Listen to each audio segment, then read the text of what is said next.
learn from people who know more than you. Things aren't so easy. I get more used to that, so I try not overreact, but like understand that this is not going to be like this every fucking week. Money should be working for you at all points, never against you. It's that loop. Success breeds confidence, confidence breeds success. Welcome to another episode of the Physically Jacked, Financially Stacked podcast. Today we have got a fucking baller of an episode. We've got Mr. Callum Dunk. Callum joined Seven Figure Scaling Systems, I think it was around November time. His business doubled in that period. He also became a father and went through some challenges which he came out the other side of, which is an incredible story which we're going to go into today. So anyone who's looking to scale a business and thinks they have too many things going on to do it, then this is going to break a lot of limiting beliefs. So thank you for your time, Callum. You're welcome. Thanks for having me, mate. Firstly, I actually don't even know, how did we end up getting connected? I think someone recommended you to us. Yeah, so I did some digging with Adam and Chris. I knew if Adam said, like, this is it, to go, because I know he's done every mentorship under the sun. I had done lots of mentorships previously, but then I got to this point where I was just like coasting, sort of chilling at that 10K mark and just letting people come to me, not really hunting. And then when I knew my Yulia was pregnant, I was like, okay, time to step up, time to dig. And then, yeah, I said to Adam, how's it going, Charlie, man? And he was just like, bro, all boxes ticked. And I was like, sweet, well, I've got to inquire. You were also messaging me at the time, so I was like, let's see how this first call goes and take it from there. And then you mentioned one thing there that's interesting, that you were at 10K a month and comfortable. And this is probably the biggest bottleneck I see with most people, is they make enough to quote unquote have a good lifestyle, but they, in my opinion, don't have really complete freedom. Why do you think people get comfortable at that point? Well, for me personally, I was just living well under my means. I was in Portugal. I was having a very nice, relaxed lifestyle. 10,000 in Portugal's a lot. And I was very lucky that leads were always coming in from referrals. So I wasn't having to go out hunting. My business was just always had an inflow. So I didn't have that extra drive, to be honest. I was just too comfortable where I was. And obviously being too comfortable is dangerous at points. But I think you can just get to that point where, hey, I can buy whatever I want. I can do whatever I want. There's no need to go to that next level. How would you say, obviously your circumstances we'll come on to in a minute, different in terms of like becoming a father and stuff, gave you more of a drive and a need. What would you say to anyone who's in that position where they feel too comfortable right now? Like in hindsight, where you are further down the line? Being completely comfortable is an illusion. Life can happen really quick. Things can change. And if you're not trying to go forward, you're always going down. As much as you think. You're either edging up or edging down. There is no comfortable. You're in the illusion that you're in the middle, right? And everything's constantly fine. But really, when you step back from that, you're either going down or you're going up. And how long do you want to be comfortable for? How much do you want to challenge yourself? And then on self-reflection, I was just, I knew I had much more in me, but I didn't have the environment to make me want to push to that next level. So if you are at that sort of chilling stage, first of all, look at your environment, look at your circle. Are you so comfortable because you're doing well in that environment? Maybe does the environment need to change? I think life happens fast, things change. £10,000 a month sounds like a lot of money, but you know, if you're having family, you've got friends, you want to look after your parents, you want to make money work for you, you want to take things to that next level, so you don't have to work. You don't want to be doing check-ins when you're a 50-year-old man or woman. You know, you want to get in the game, you want to make things work, and they want to make your money work for you so you can get out. So the more you break past that 10K, the more you start compounding those wins, the quicker you can do that. And I would say something I'm a big believer in is the bigger the business is, the easier it is for the person who runs it in a lot of respects. And like you're now in a position you're not doing a lot less, but you're less like one-to-one doing all the shit yourself. And have you found that to some degree it's now easier that you're like, it's not just the Callum show? Oh, bro, like I'm going to Thailand on Wednesday next week and I can't wait. Like I've been in grind mode, like, yeah, it's all me. It says golden handcuffs. I was doing everything, but now I'm going to Thailand. I know Rich, who's a great coach of mine, who's come on board, can take the sales calls. Got someone actively now bringing in the leads. So it's like I can go to Thailand and actually enjoy, whereas before, like, I felt guilty if I had any proper time off. And I think that's the biggest mistake a lot of people get stuck with, is the golden handcuffs of like they can't leave because they're like glued to their phone or their 100%. laptop. And it's not really a life you then want. You're just trapped in, instead of being trapped to PT in four walls, you're trapped in a fucking apartment with a laptop instead. Mm-hmm. It's just a different prison. Yeah, 100%. And it's almost, I'm not Mr. Screens. Yeah. So when you're on your laptop that much, you need to have that time to get away, be more creative, have that extra like inflow and that time for your like nervous system just to relax as well. 100%. Now, one of the things that was funny when you first started with us is you're the only person who's ever paid me in cash. Which was random. So I was like, who the fuck is this dude? He's like, I live around the corner if you're going to meet you downstairs. I was like, this is fucking weird. And then did a handshake and he gave me some money by Mo's Barbers by Marina Gate in Dubai, which is a funny story. And then how far into the program working with us did you find out Julia was pregnant? So Julia was actually pregnant when I started. So that was like... Was that the big thing that gave you the driving force? To be like, yeah, fuck, that was like, okay, now it's not just me and Julia, it's me, Julia and the family. And that was really like my wake-up call that time to take things to the next level. Because I knew I could the whole time and I was just chilling, basically. Chilling but working hard, don't get me wrong when I say chilling. And then, now knowing that I'm going to have a baby, I'm going to have a family, time to, make her proud and myself, it's almost like a challenge. And when, like, looking back on that now, what does she think of what's happened, like how you've grown your business the last few months? Julia, she's like, before I went today, she gave me this massive hug and kiss and said, you let them know you're our hero. You let them know you saved us, you let them know you're amazing. Yes, she sees it all. She's very transparent and grateful because, I went all in because obviously when we first started working together, she was just pregnant. But there was a placenta previa, basically pregnancy issues, and we knew things could go wrong at any point. And those things did go wrong. There was like heavy bleeding, hospital trips, etc. I was sleeping on an emergency room floor. I remember it was 8 p.m. after being at 3 different hospitals from an ambulance in Dubai traffic. Julia bleeding, thinking, is she going to die? Is the baby going to die? Then sleeping on the floor. And it was like 3 a.m, and I think I got a Red Bull from the fridge in the hospital, just to be like, I need to finish off the work for the week. And so like the chain reaction of what happened when I joined the mentorship, just to how hard I started working. And then when things went wrong with the pregnancy and she went to hospital, and then it went to like a whole different level because I knew I had to be like, hospital bills are going to be crazy expensive. She was in hospital for 8 weeks. I had to pay rent, I had to do everything. I was like, right, this is the time now to take things to that next level. And I think that's where a true test of your character, because a lot of people would have folded at that point. Whereas I think this is a defining moment in many people. And I think about that myself a lot when like something shit happens or something's difficult. I'm like, this is an opportunity to show how good you are, which you've clearly done. And like, I remember you messaging me all the time being like, you're working the back of taxis like all day, every day, because you were having to go back and forth from hospital twice a day for like 6 to 8 weeks or something. Yeah, it was 8 weeks. The hospital was like an hour away, Latifa Hospital. So I'd like wake up, do my lap of the marina, send my voice notes, get in the taxi, be messaging people the whole time. Because I didn't even really have a proper setter at this point. It was still all me. Go visit her, be at the hospital till closing hours, which was like 5 p.m. Takes me about an hour and a half to get back because of rush hour traffic. And then it was calls all evening, signing up new clients, repeat for just 8 weeks straight. But when I was in the back of the taxi, when I was sending those voice notes, I'd never been so aligned of like, I'm getting more clients, and it was working. I was just getting more and more clients.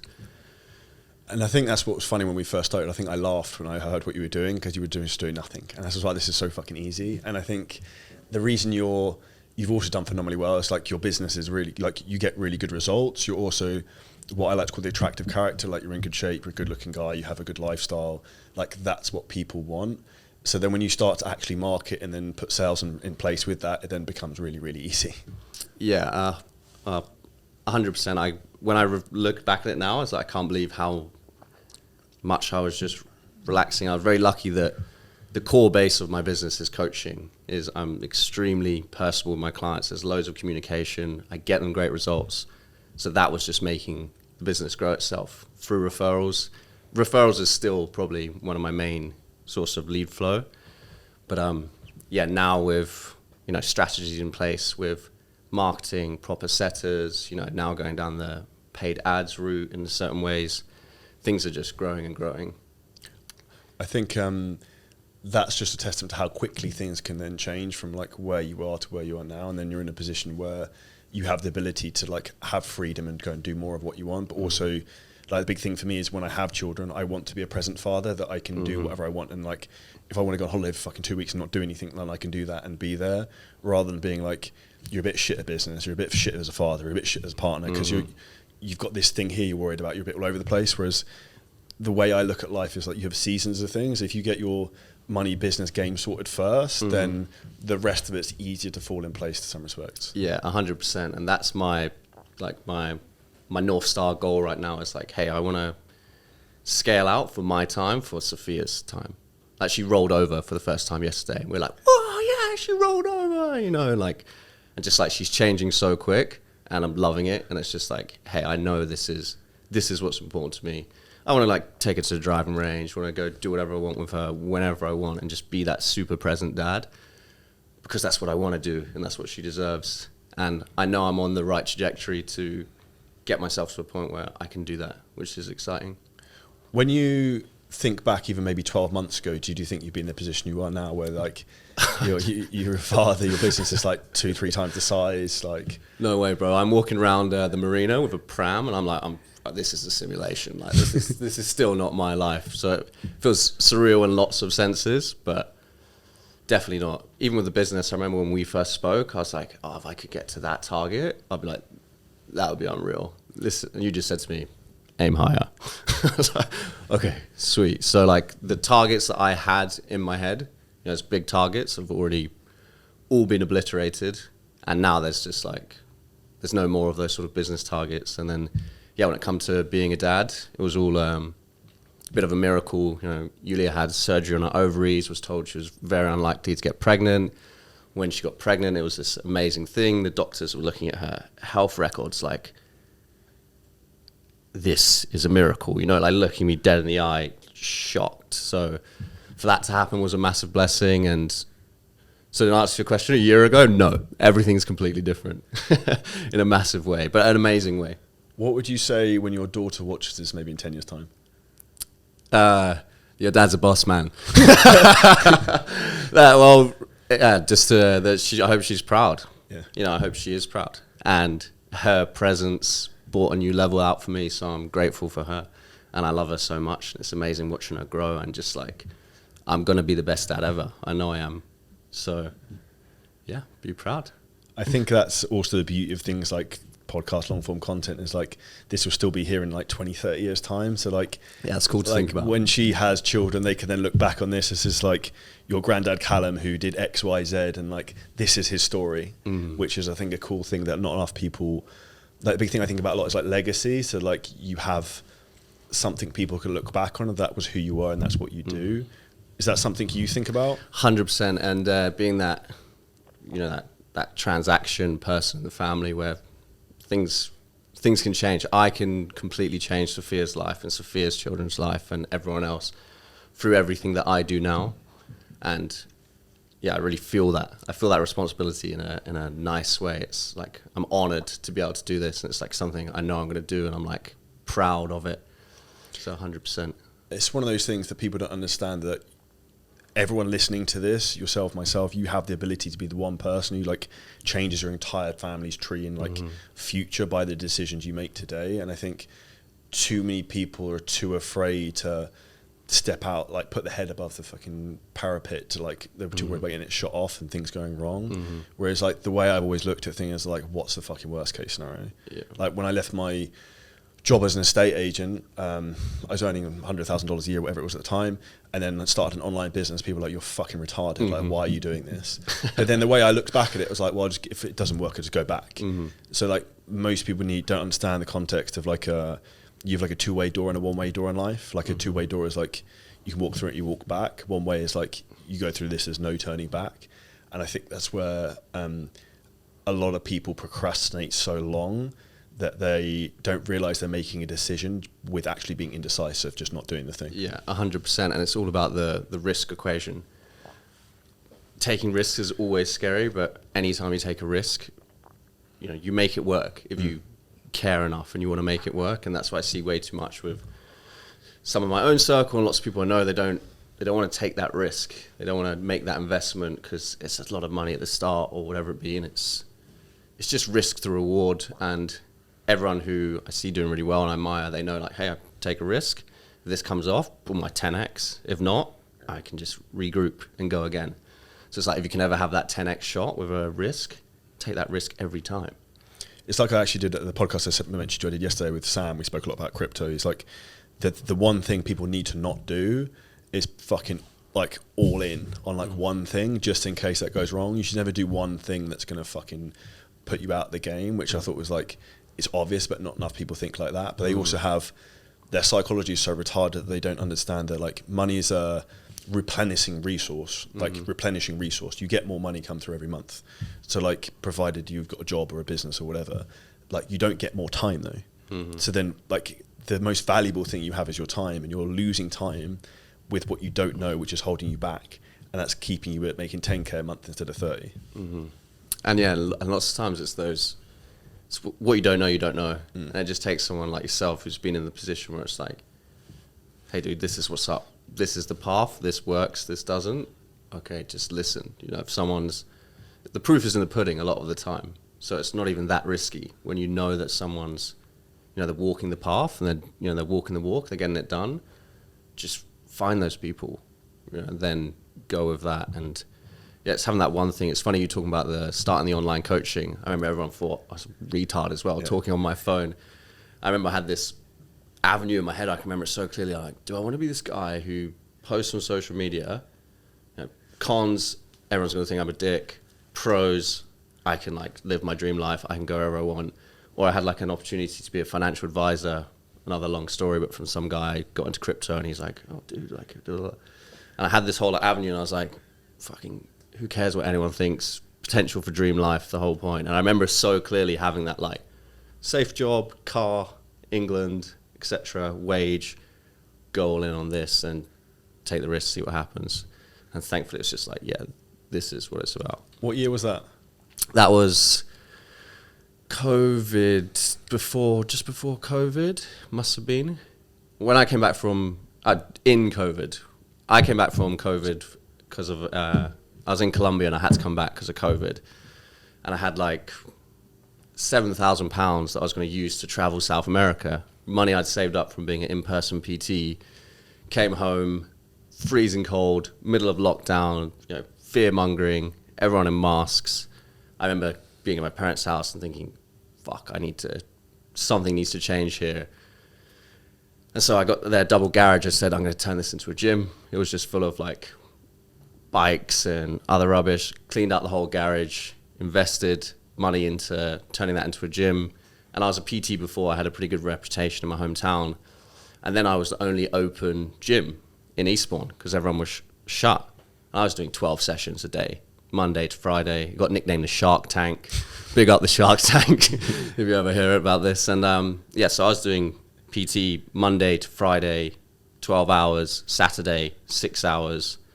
And then the weekend I was like, okay, I'm going to try this online stuff because that was going good, but I know I don't have my freedom I want. And in my head at that time, I was like, I have to get out of England. This is against all my morals, which is freedom. You know, I hate fear-mongering. I was like, I need to get out.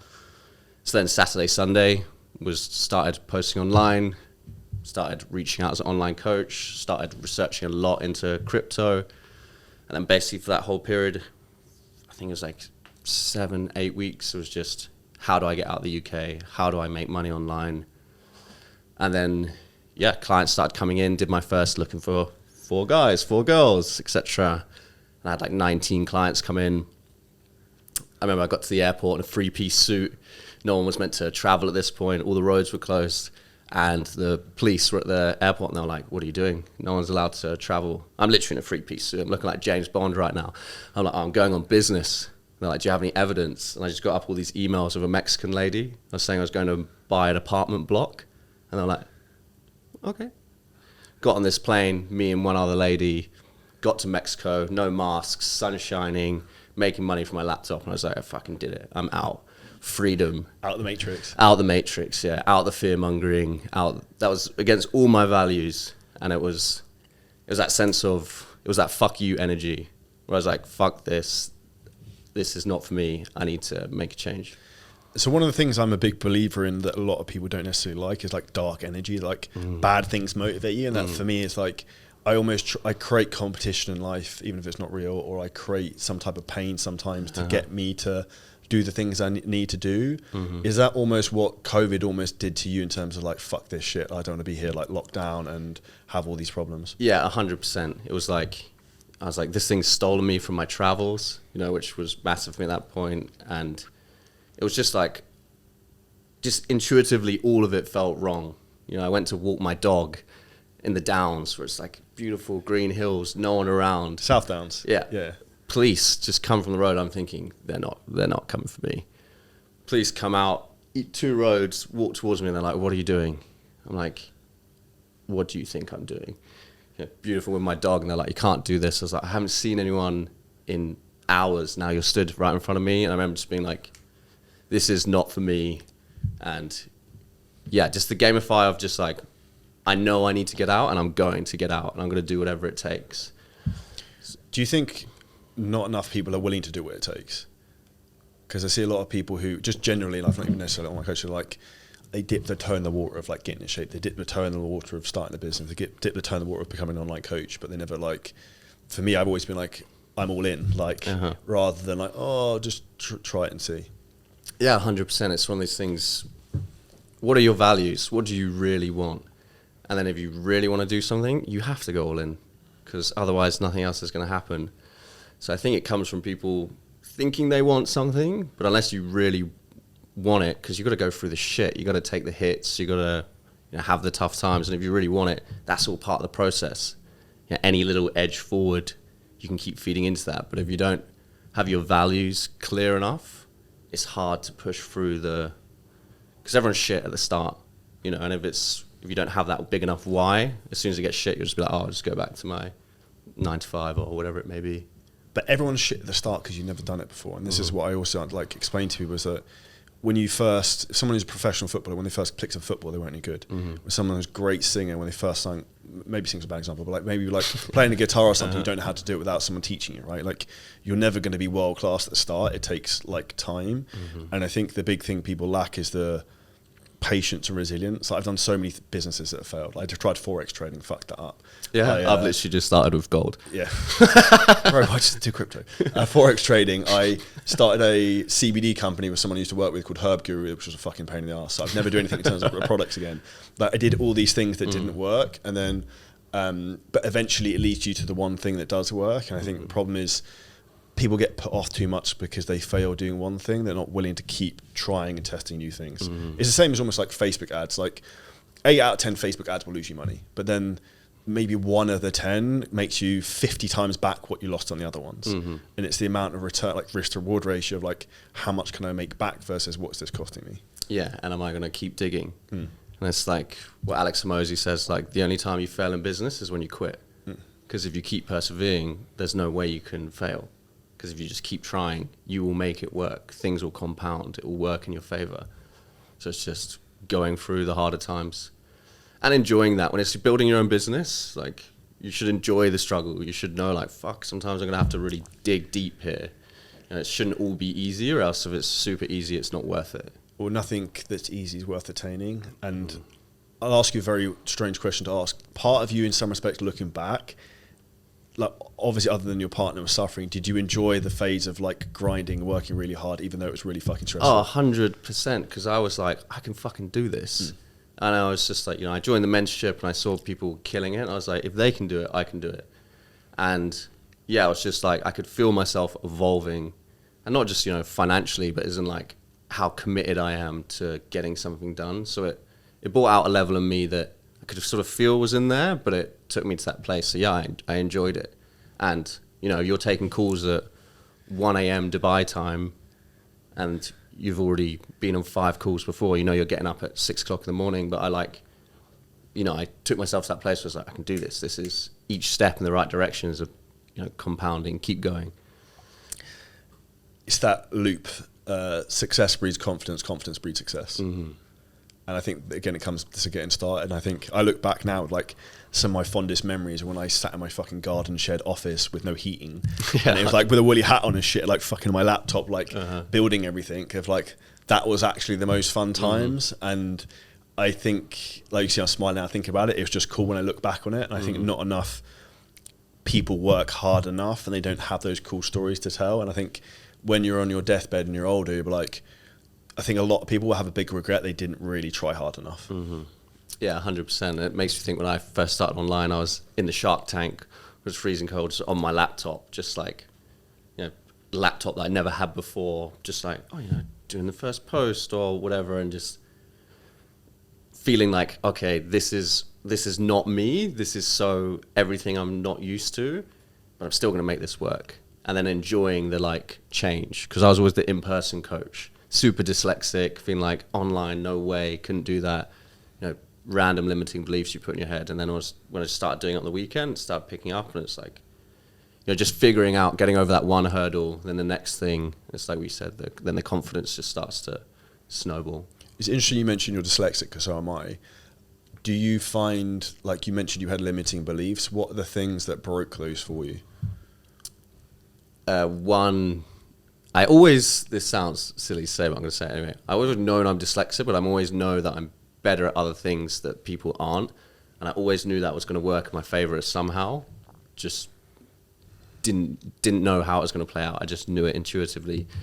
But when it helped with the online world, it was just like, because for me, I'm not Mr. Message, I'm not Mr. Talking Back. I'm always personable, talking to my clients, voice noting all the time. And I think that relationship, that proper authenticity of high levels of communication really helped. And then you think, oh, being online is, you know, I don't like being on laptop and stuff. Once you've got the systems in place, once you're utilizing all these useful tools, it's not hard. The next thing I wanted to go into was, now you're making money, and what do you do with the money? So like one of the things we talk about a lot is like crypto, and then because it's exciting and I think it's gonna make more money than anything else. What first got you into that, and why do you think that's something people should pay attention to when they start making money?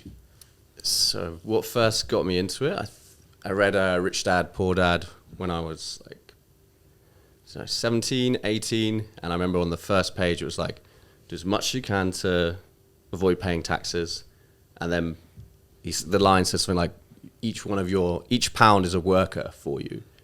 As soon as I had that mentality of like, okay, the more pounds I get, the more workers I have, now I just want to keep doing that. So got into investing into crypto when I came back because of the COVID stuff, and I was like, I need to make some money, and I know about them, you know, printing money, and just like fiat is a scam and how everything's going. So I was like, that's when I first went down the rabbit hole of crypto and Bitcoin, everything. That was when it was like $6,000. ETH was like $125.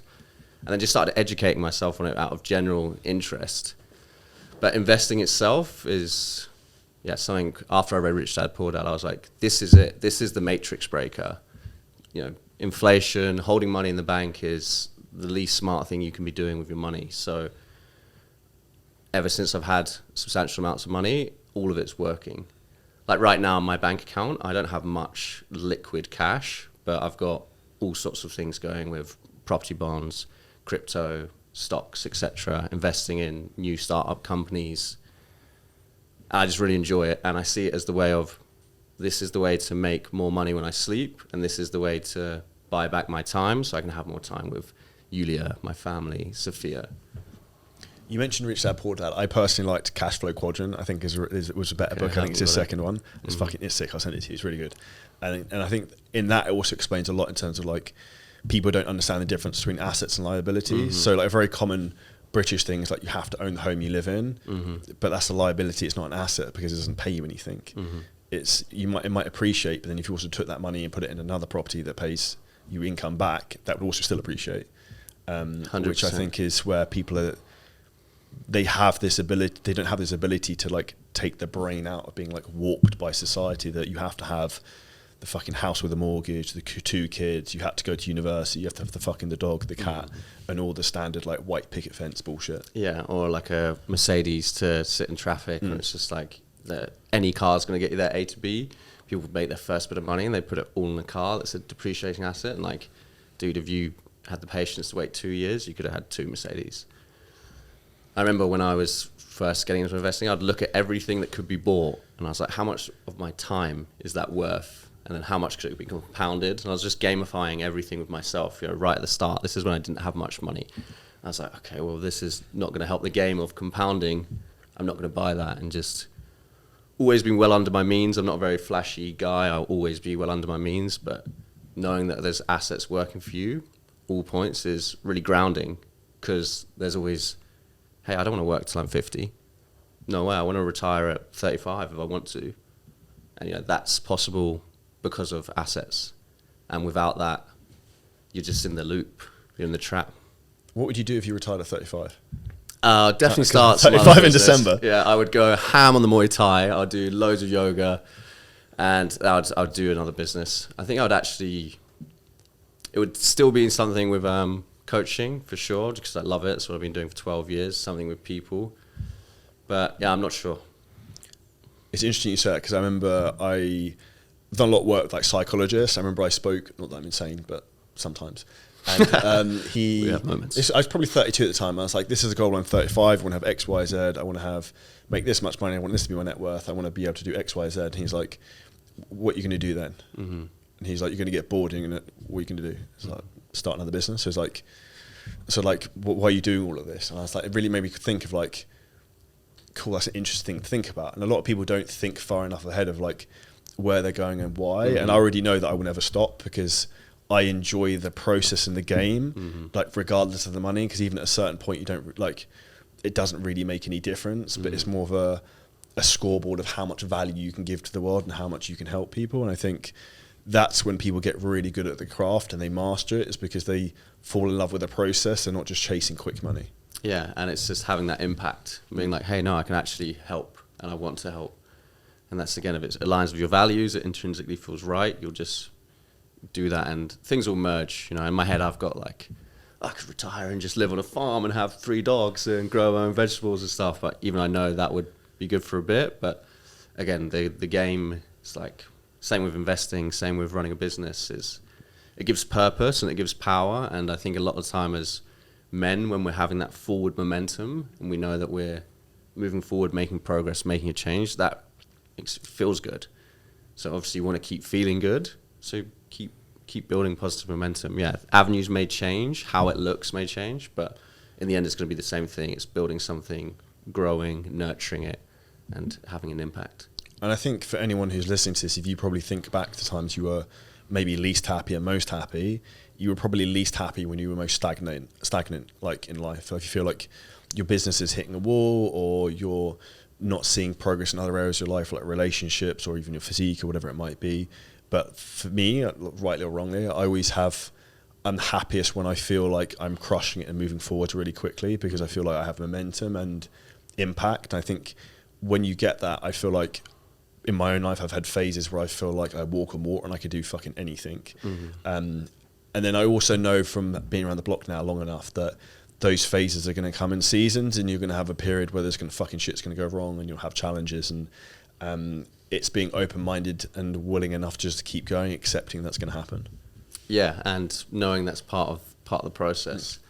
And then if it gets to that point where things are, shit's falling down, the house of cards is falling in, like set a stretch goal, a goal that's going to make you step out your comfort zone. Like whether that's a marathon, a Muay Thai fight, something that's going to take you to that new place of discipline. And when you can focus in on that thing, it's going to help with the business as well as that, which I've always found personally when things are coming on top of me, like sport, activity, movement is medicine, having goals, not just in the business, but about where I'm going to take myself athletically, really helps with that stuff.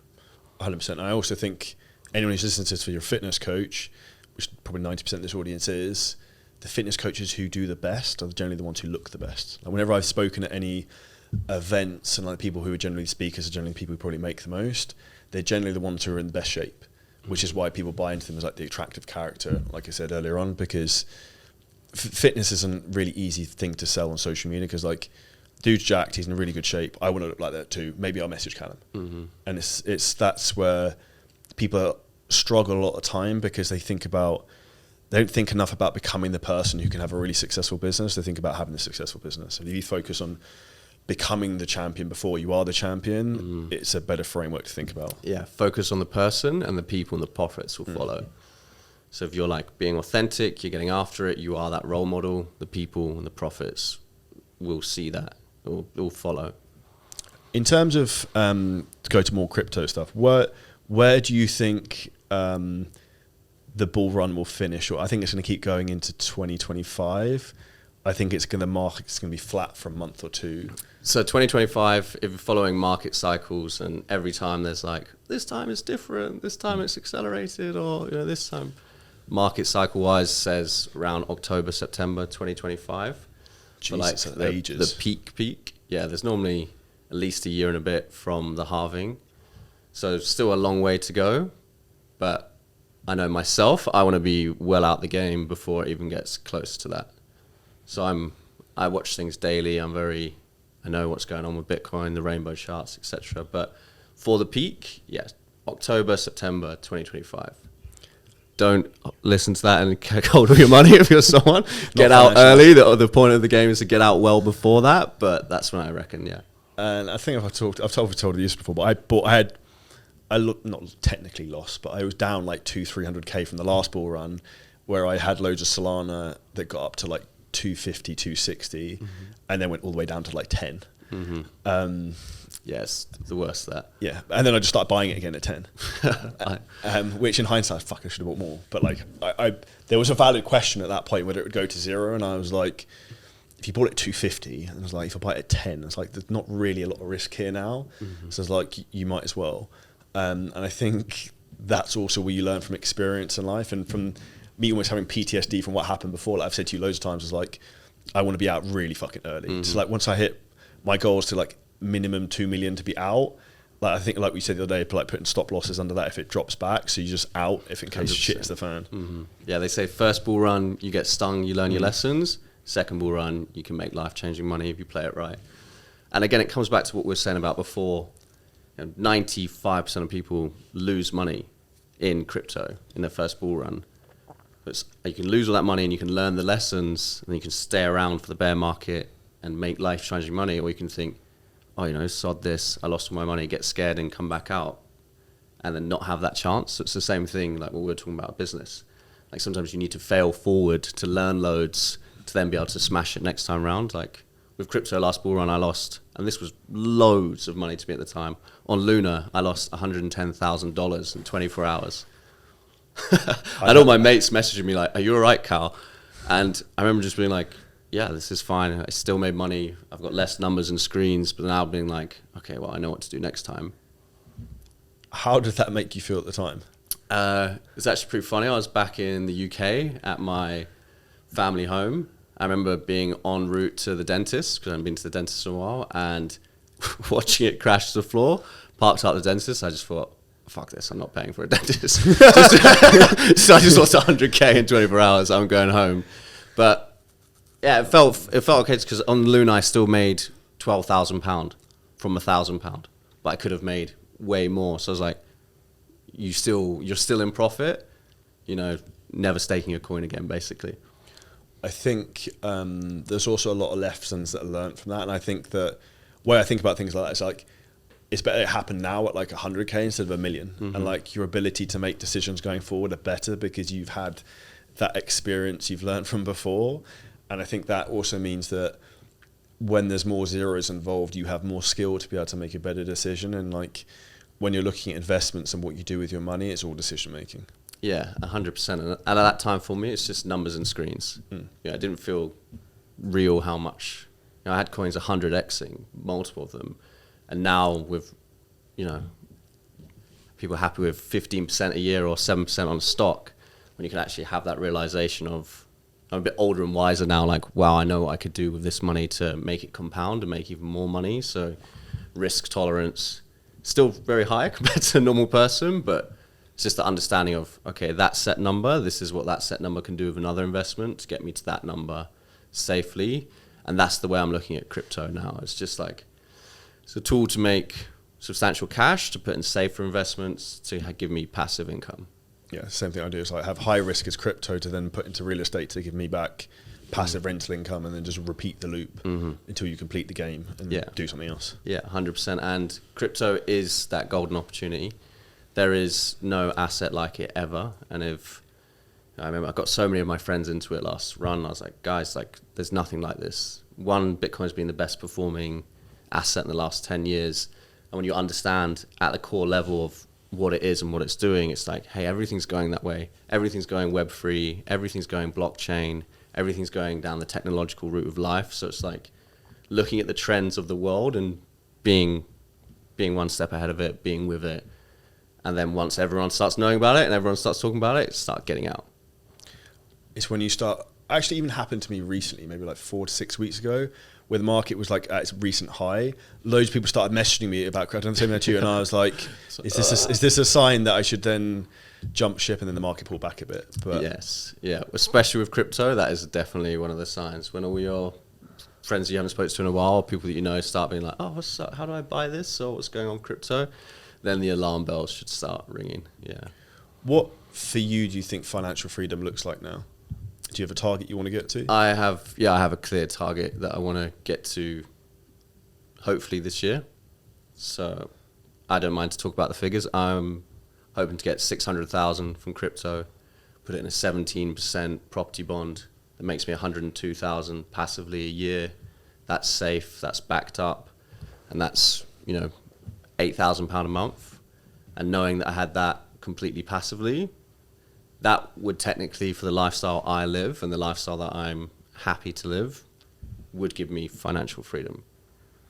And I think could also give you peace of mind, which I think is probably the number one thing most people need. 100%. And that's in the first year, when like compound interest is the most beautiful thing ever.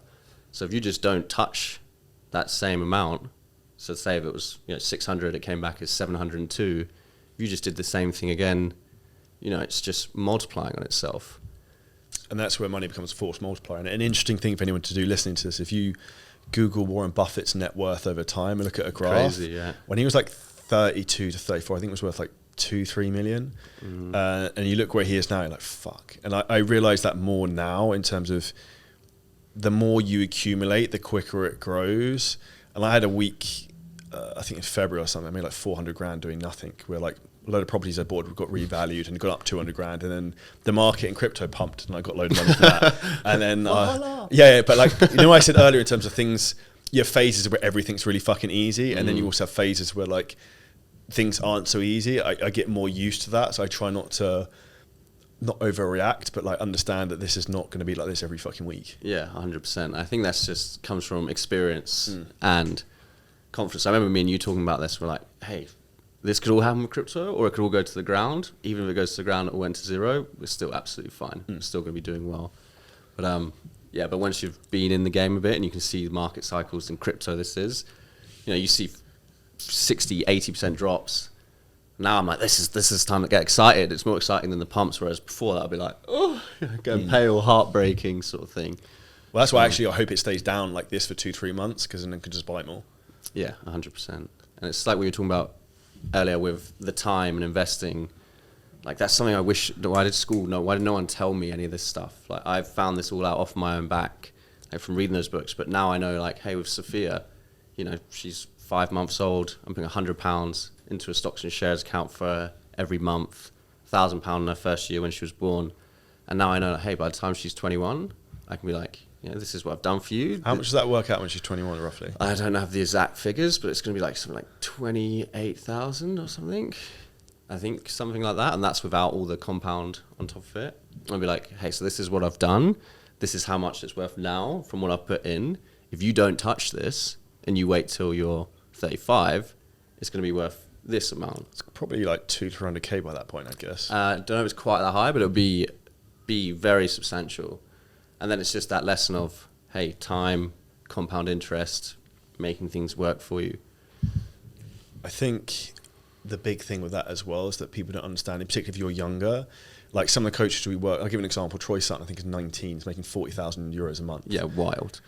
So like, if you could put 10K a month away or invest it into assets, by the time you're 30, you're fucking done. Yes, you are laughing. Yes. And that's where I almost give myself shit sometimes now, because I'm 34, but then all these things weren't really available to me when I was 19. Like YouTube, I think it just started. I remember Steve Cook, who's an OG. You know Steve. He's an OG. And then, but like the reality is people have all these opportunities now. And I think what they also need to understand that to some degree, the window of opportunity is closing, because I think the way social media platforms are evolving, it's going to become more pay to play in terms of getting traffic, which means that only people who have bigger businesses or are more successful will be able to really dominate. And I think that's almost the way they're trying to push platforms, because like, unless you spend $1 million a year on Facebook ads, you're a small person, they don't care.